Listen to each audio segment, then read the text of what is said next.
एक हाथ में बाबा साहब के संविधान है और एक हाथ से बाबा साहब इशारा कर रहे हैं, क्या कर रहे हैं कि मैंने इस संविधान में बड़ी मेहनत से वोट का अधिकार दिया है। इस संविधान में मैंने वोट का अधिकार बड़ी मेहनत से दिया है। अगर इस वोट का उपयोग सही रूप में आप कर जाओगे तो इस देश की प्रधानमंत्री की कुर्सी पर आपका कब्जा हो जाएगा। SC, ST, OBC, माइनॉरिटी, मुस्लिम समाज के भाई और सवर्ण समाज के गरीब भाइयों को आज 75-76 साल के बाद ही आज इनको न्याय नहीं मिला। इस देश में अगर हुकूमत करने वाले लोग बाबा साहब के संविधान को अगर नीयत साफ करके लागू किए होते तो आज ये देश बहुत विकास कर जाता।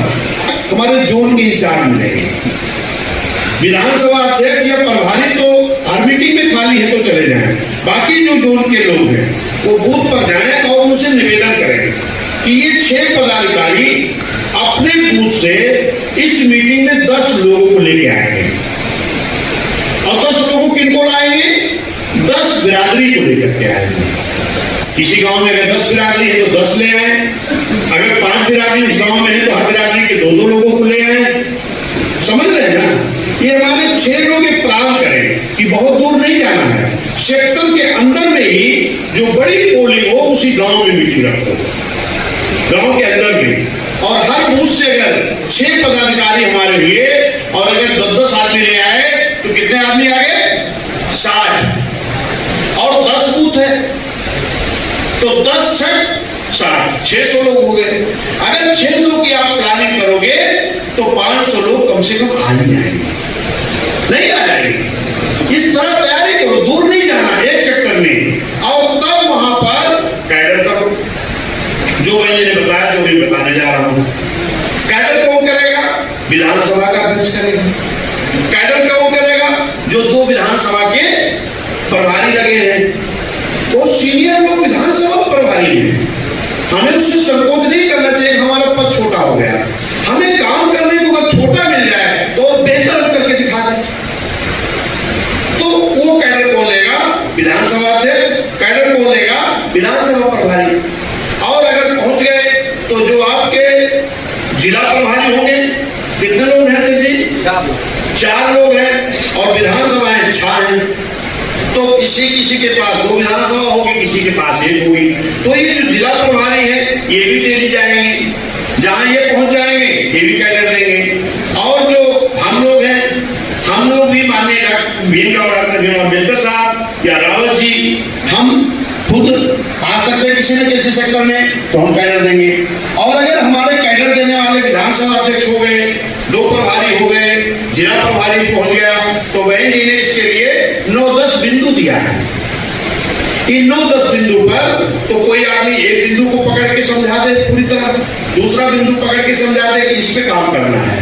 इस प्लानिंग के तहत अगर हम मेहनत करके जिस तरीके से 2007 में मुस्लिम समाज, पिछड़ा समाज, अति पिछड़ा समाज, SC, ST समाज और न्याय पसंद ब्राह्मण क्षत्रिय वैश्य समाज, इनको जिस तरीके से आप सभी लोगों ने मिल करके एक मोटिवेशन करके, एक तैयारी करके, एक भाईचारा पैदा करके, एक गठबंधन करके, किनका गठबंधन? सब समाज का गठबंधन, दलों का नहीं, समाज का गठबंधन।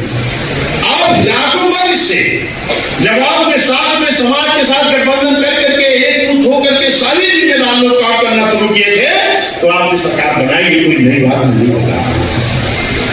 और फिर उसी तरह पर अगर आप बूथ वाइज लोग इकट्ठा करके सेक्टर में कैडर करके अपने लोगों को मोटिवेट कर ले गए तो कोई भी सीट लोकसभा ऐसी नहीं है जिसको आप न जीत सकें। लेकिन हमें आपको अपने हौसले को बुलंद करके जो निगेटिव पॉइंट भर गया दिमाग में हमारे आपकी निगेटिविटी जो आगे इसको निकालना है, पॉजिटिव दिमाग अपने दिमाग में रखना है कि हम इस जंग को जीत सकते हैं। ये मेरे साथियों, अब इसके लिए जो बहन जी ने बताया मैं उस पर आ रहा हूं। जैसे पहले पॉइंट पर बहन जी ने कहा कि बहुजन समाज पार्टी बनाने की जरूरत क्यों पड़ी। इस देश में तमाम पार्टियां थी, तमाम राजनीतिक दल थे, लेकिन बहुजन समाज पार्टी बनाने की जरूरत क्यों पड़ी? क्योंकि बाबा साहब ने संविधान बनाकर के सौंप रहे थे उसी वक्त एक आशंका हुई थी बाबा साहब ने कहा था कि ये संविधान इस भारत देश का मैंने बहुत अच्छा बनाया है, लेकिन यदि इस संविधान को इस देश की हुकूमत करने वाले लोग अगर नीयत साफ करके लागू नहीं करेंगे तो अच्छा से अच्छा संविधान भी अच्छा काम नहीं कर पाएगा। और मेरे साथियों जरा गौर करिए, ये देखने को मिला इस देश के अगर हुकूमत करने वाले लोग बाबा साहब के संविधान को अगर नीयत साफ करके लागू किए होते तो आज ये देश बहुत विकास कर जाता, इस देश में सब समाज को न्याय मिल गया होता। आज भी इस देश में एससी, एसटी, ओबीसी, माइनॉरिटी, मुस्लिम समाज के भाई और सवर्ण समाज के गरीब भाइयों को आज 75-76 साल के बाद ही आज इनको न्याय नहीं मिल रहा है। आज इनको न्याय नहीं मिल रहा। क्यों नहीं मिल रहा? आपके बाबा साहब के संविधान में व्यवस्था तो है, लेकिन उस संविधान में जहां पर एससी, एसटी, ओबीसी, माइनॉरिटी और सवर्ण समाज के गरीबों के हित की बात लिखी है, वहां पर उस संविधान को, उस पन्ने को इस देश की हुकूमत करने वाले लोग दबा दिया करते हैं। इसीलिए नहीं संपूर्ण विकास हो रहा है। ये मेरे साथियों कुछ पॉइंट आपको बताएंगे। आप बाबा साहब की अक्सर तस्वीर देखते हैं तो क्या देखते हैं कि बाबा साहब की तस्वीर में आप देखते हैं कि एक हाथ में बाबा साहब के संविधान है और एक हाथ से बाबा साहब इशारा कर रहे हैं। क्या कर रहे हैं कि मैंने इस संविधान में बड़ी मेहनत से वोट का अधिकार दिया है। इस संविधान में मैंने वोट का अधिकार बड़ी मेहनत से दिया है। अगर इस वोट का उपयोग सही रूप में आप कर जाओगे तो इस देश की प्रधानमंत्री की कुर्सी पर आपका कब्जा हो जाएगा। और जब तक आप इस देश की प्रधानमंत्री की कुर्सी पर कब्जा नहीं करोगे तब तक ये मेरा बनाया हुआ संविधान पूरी तरह लागू नहीं हो सकता। कितनी बड़ी बात बाबा साहब कहे। हम मानते हैं बाबा साहब को, इनके विचारों को मानते हैं, दिन भर जय भीम करते हैं, लेकिन एक संदेश जो बाबा साहब दे करके गए कि संविधान में मैंने वोट का अधिकार बड़ी मेहनत से दिया है और इस वोट के अधिकार को अगर पूरी तरह आप ईमानदारी से उपयोग कर लो तो इस देश के प्रधानमंत्री की कुर्सी पर कब्जा हो जाएगा और मेरा बनाया हुआ पूरा संविधान लागू हो जाएगा। आज तक उस संविधान में तमाम ऐसी आज की ऐसी धाराएं लिखी हैं जो लागू नहीं हुई मेरे भाई। जैसे गौर करिए, आप एक दो पॉइंट बताऊंगा। वोट का अधिकार बाबा साहब ने सबको दिया और वोट पढ़ना शुरू कब हुआ? 1952 में। और बीएसपी का गठन कब हुआ? 1984 में। 52 से 84 तक कितने साल हो गए? जरा गौर करिए, 32 साल हो गया। 32 साल हो गया। संविधान में बाबा साहब वोट का अधिकार बड़ी मेहनत से दे करके गए, लेकिन इस देश की हुकूमत करने वाले लोग जितने राजनीतिक दल थे वो आपके वोट के बल पर हुकूमत तो करते रहे, लेकिन इस देश में रहने वाले सभी जाति समाज के लोगों को वो मौका नहीं दिया। बाबा साहब ने क्यों सबको वोट का अधिकार बराबर कर दिया?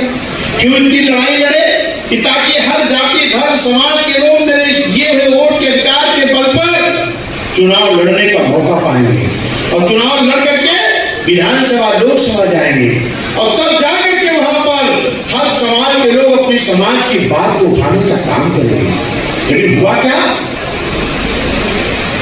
1952 में वोट पड़ना शुरू हुआ मेरे साथियों। 84 तक 32 साल बीत गया था।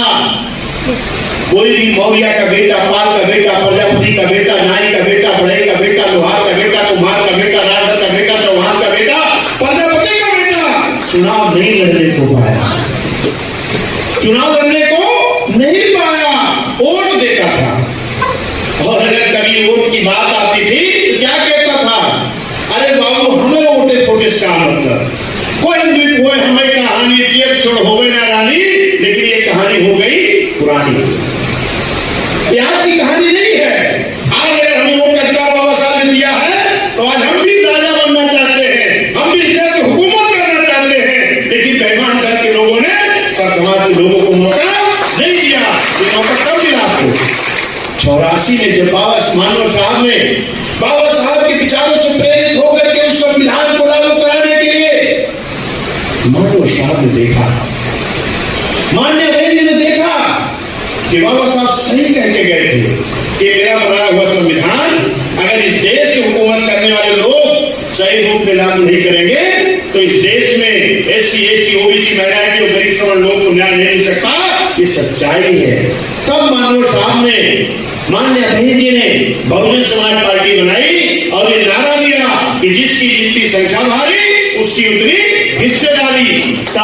बहुजन विचारधारा को घर घर तक पहुंचाने के लिए हमारे YouTube चैनल को सब्सक्राइब करें, लाइक करें, कमेंट करें, शेयर करें और बेल आइकन की घंटी दबाना ना भूलें।